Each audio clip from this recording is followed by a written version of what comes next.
Welcome to the Patriot Hour for Tuesday, December 31st, 2019, the last day. I am Michael, your host. If you're new to the Patriot Hour, thank you for stopping by. Welcome back, all returning Patriots. Again, take a look down below, leave a comment, leave a like on your way out, share the video across all your social media platforms while you can. We are heavily shadow banned. Here at the Patriot Hour, since day one, we've always said, think for yourself, do for yourself, connect your own dots, listen to everybody you want, read everything you can, believe none of it, not a lick of it, until you alone can verify it, all right? By any means necessary. You're going to read a lot of stuff. You're going to have to use your discernment, learn to chew the meat, spit out the bone. All right, and you can figure that out. And we do that by sifting through lots of articles, and we try to bring you what seems to be relevant for that time period and what's going to be happening. All right, here today we're going to look at one from the Gateway Pundits. Disgraced, fired FBI Director James Comey attacks President Trump and Trump supporters in a Washington Post op-ed, opinion-based James Comey trash piece. We're going to take a little look at it. And we're going to take a look at another little article, but we'll kind of go through both. I'm going to leave both links down below, so make sure you check that out. Again, this comes from Kristen Taylor on December 30th, 2019. Disgraced, fired FBI Director James Comey penned an op-ed published Monday by the Washington Post that bemoans being criticized by President Trump, but then goes on to attack Trump as a dangerous but weakened president. Comey calls Trump a shrunken, withered figure. Comey also gets a cheap shot in on Trump supporters, calling them sad people in red hats. He's going to be a sad man in an orange jumpsuit for a while until he, goes on row. Trump fires FBI Comey, Drudge Report. Some things a vaginless man just doesn't get over. All right, a vainglorious man just doesn't get over. Comey's op-ed comes after Trump tweeted about him over the weekend, prompting a reply by Comey. Trump commented on an op-ed conservative syndicated columnist Adriana Cohen titled "Comey's Cabal Going Down." Trump tweeted, "A dirty cop at the highest level. Scum." A dirty cop at the highest level. Scum. He hit that one on the head. Let's give that a little heart. So there's a link here, Adriana Cohen.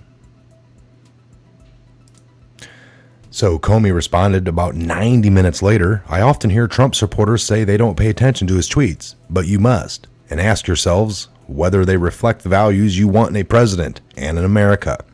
What he tweets matters." Comey's always saying, words matter, until it comes from like an IG Horowitz and saying one thing or the other, and he's like, I don't know if I agree about that. Of course you don't. You're the criminal. So you must ask yourself whether they reflect the values you want in a president. Yes, it is. We want a president that speaks the truth. So what he tweets matters. Is that who you are? Is that who you want your kids to be? Don't look away. I often hear Trump supporters say they don't pay attention to his tweets, but you must ask. So we just read that. Comey then thought to revenge against Trump in the pages of the Post. So excerpt, at first, the attack is stunning and rocks your world. Waking up to find the president has tweeted that you are guilty of treason or committed assorted other crimes or are insert any one of the president's epithets here is jarring and disorientating. The first stage, but it doesn't last. The second stage is kind of numbness, where it all doesn't seem quite well, that the so-called leader of the free world is assailing you by tweet and by voice.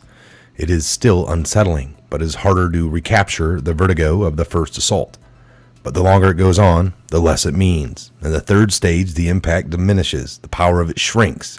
It no longer feels though the most powerful human on the planet is after you. It feels though a strange and slightly sad old guy is yelling at you to get off his lawn, echoed by younger but less sad people in red hats, shouting, "Yeah, get off his lawn." This is hilarious.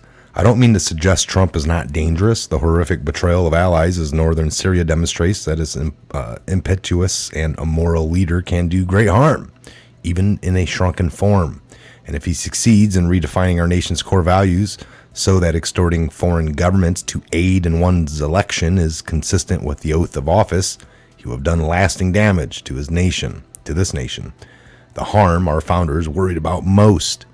For the fourth and final stage, we need to fight through our fatigue and contempt for his shrunken, withered figure, spurred by the danger he poses to our nation and its values. We have to overcome the shock and numbness of the earlier stages. So Comey chooses his passage attacking Trump and his supporters to promote his op-ed. It feels like a strange and slightly sad old guy yelling at you to get off his lawn, echoed by younger people, no less sad. People in red hats shouting, yeah, get off his lawn.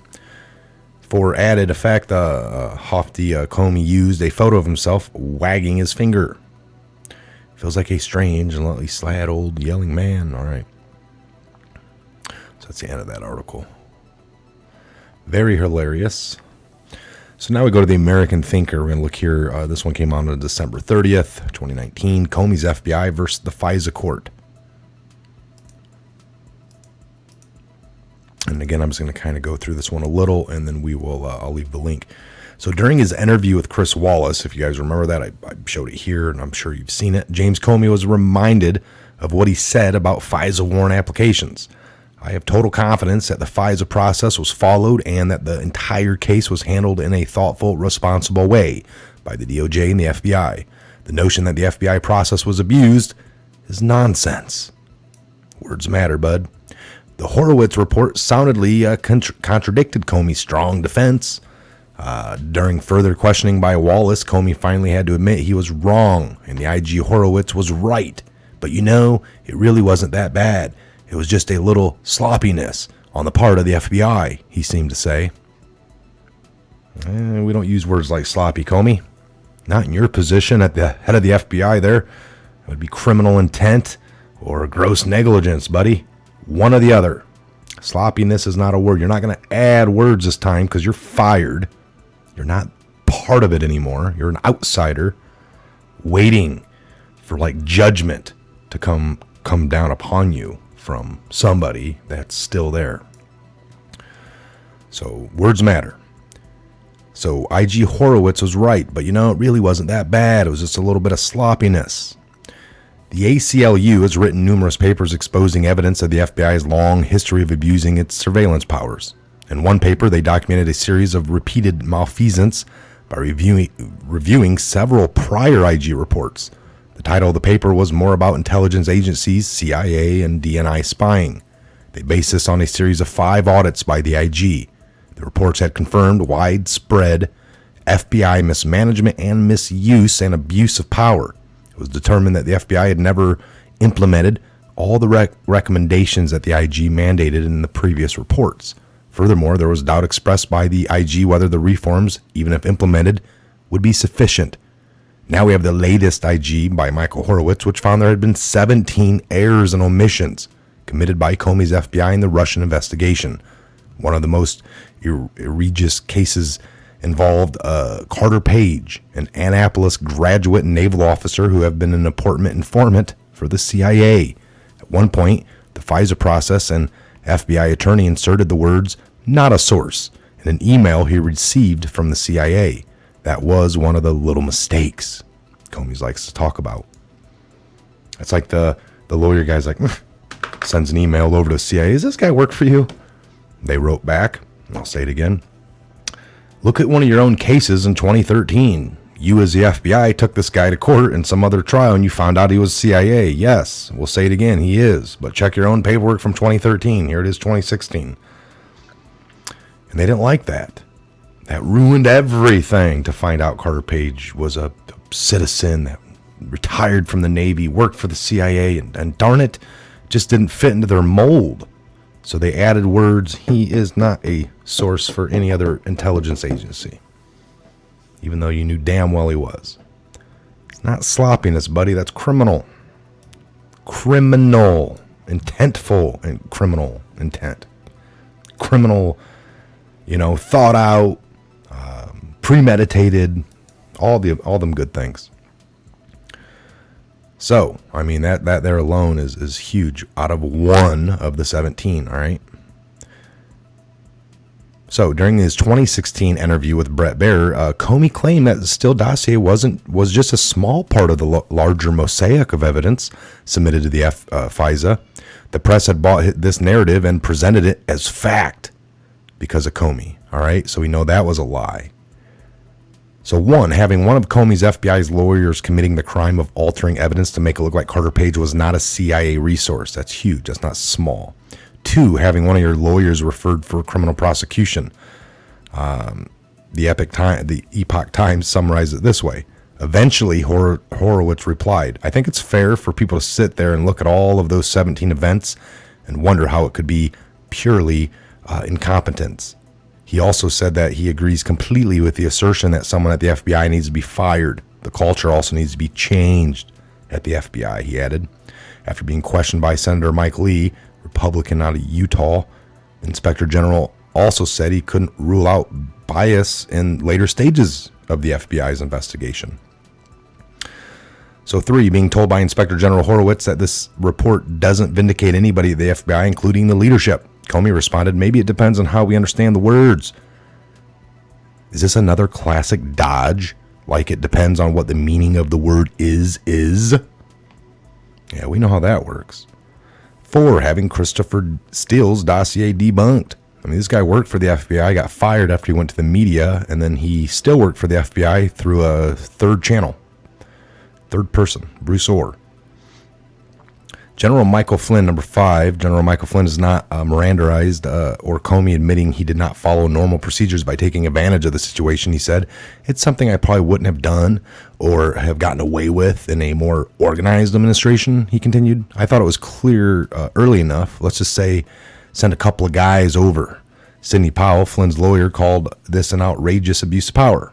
She said, even Christopher Wray has said it will never happen again. Number 6, having Comey's FBI chastened by the FISA court. So FISA policies are only as good as the people implementing them. And it looks as if for some time now, the people in charge have acted irresponsible, if not with bias or even illegality. Perhaps the latter is why we are beginning to see announcements like the one from American Center of Law and Justice. Right now, we are engaged in a major lawsuit against the deep state FBI. We've already forced the FBI to agree to turn over thousands of emails between Comey's circle of corruption about spies placed within the White House. When you see potential lawsuits like this appearing, and other potential suits by Carter Page and suggested by Lindsey Graham, the scathing letter to the FBI by the head of the FISA court, Durham, opening a criminal investigation, members of the deep state might want to begin lawyering up or lawyering down, however you want to look at it, you criminal bastards. So again, this is process. I know a lot of people are like, win. Well, we just are now getting IG reports coming out, naming things, people still going on their circus of events and their shows, clearing themselves, but the smart people looking, pointing, and understanding what's going on here. So couple more releases, D-class of the fullest. Transparency is the only way out of this. And people that have already been fired, that's one great step. The next is criminal indictments, all the facts laid out, so much indictment, so much, evidence. It'd just be like ice cream with every bit of chocolate fudge and all the sprinkles. I mean, there's just so much excess. There's no way out of it. You don't want to just have the one little thing that they can, it was just a mistake. Well, then that led to this and this and this. And you made 48 mistakes yourself there, Comey. Yeah, I know. I was busy. No. Something of this magnitude, president-elect, even if you're a civilian running and you're going to turn all the spying apparatus on them, you better have every duck in a row, and you better end up with some kind of crime at the end. So that way, geesh, not just, hey, we thought. Lots of corruption, folks. We know it. All right. We're hoping 2020 is a better year, and keep draining the swamp, getting people the court dates, more public, all the way up to the highest levels of where we know this lands, okay? It's a process. Again, Tuesday. Right now, it's Tuesday, New Year's Eve. Definitely be another show here later on this evening. I know most of you will be up throughout your night, so be looking for more episodes here at the Patriot. I'm Michael. Take a look down below. All the links. Share this. Give it a thumbs up. Help. Make sure you're subscribed. Ring the bell. Think about joining, being a member for the year 2020. We appreciate it. And again, I'll be back here later on this evening. You guys have a great one.